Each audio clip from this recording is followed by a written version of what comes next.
Wow, this is such an honor, guys. Thank you all for coming here. And by coming here, I mean being reluctant to do so. But it doesn't matter because I finally received my diploma in super villainy. Yes, finally. I remember when Penguin was lucky enough to get his for killing that guy for a sandwich.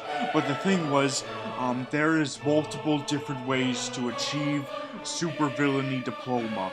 Obviously, the way Penguin went at it was just to do something incredibly, impossibly, unrealistically batshit insane. But I knew that if I had to do something super villainous to get my diploma, I couldn't just do it batshit insane. No, it has to be unrealistically batshit insane.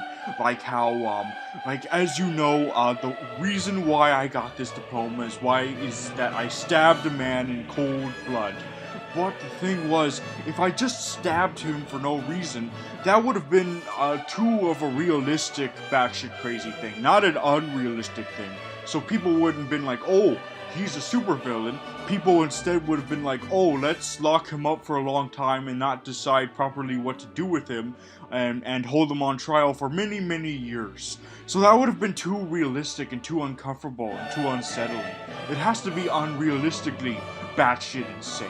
And so,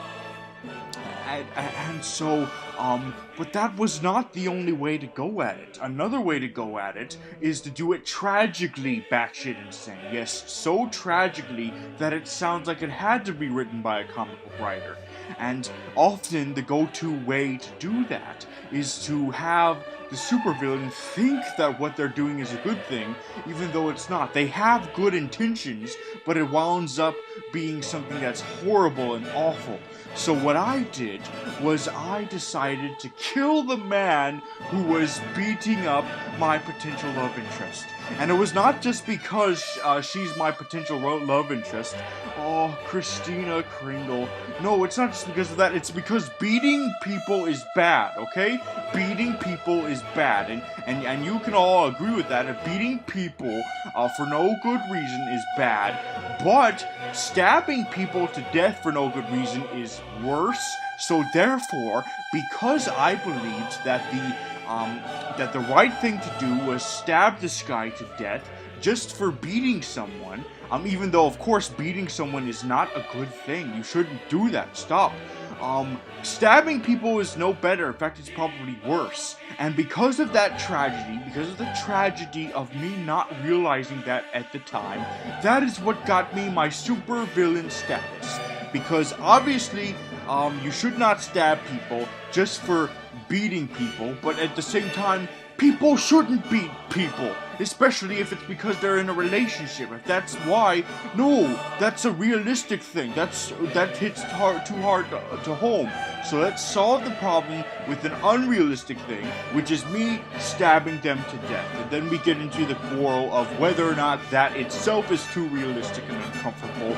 But at that point, we go off of the deep end of psychology and philosophy to the point where everything is super villainous again, and that is why I got this diploma. And I just want to clarify that in hindsight, stabbing that guy probably was not the way to go.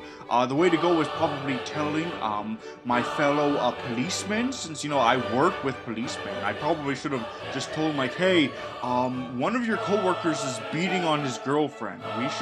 We should do something about that. But nope, instead I thought, no, let's stab him. And that was the super villainy way to go, and that's why I now have this honor bestowed upon me.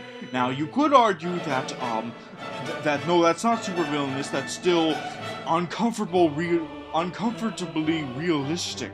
Well, to that I answer, well, as honored as I am to receive this award, I must decline it. Because when I envisioned myself finally achieving true supervillainy instead of just being an awkward supporting character, I envisioned it not nowhere, not at all being at Christina Kringle's expense. I mean, I know she doesn't love me, but I have a burning passion for her, if you can't tell already, and I don't want my super villainy to be at her expense.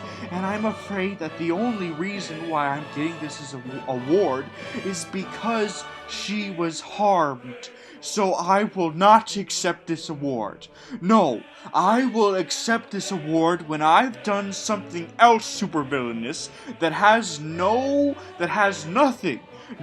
to do with her being inside of a refrigerator. Okay? I don't mean that literally. I'm not making a Nora Freeze reference. I'm making a reference, to that to that term that was coined, I think, in the 90s about women in refrigerators. If you're a true comic nerd, you probably already know what I'm talking about. But anyway, I don't want to do that. I don't want to achieve this supervillain status just because Christina Kringle had to be physically harmed. I want it to be because of something else, okay? So I will not accept this award until I have done something else supervillainous. I'm sorry if that means I have to be kicked out now and not allowed back, but I am doing this because of principles. Good day, sirs. Good day.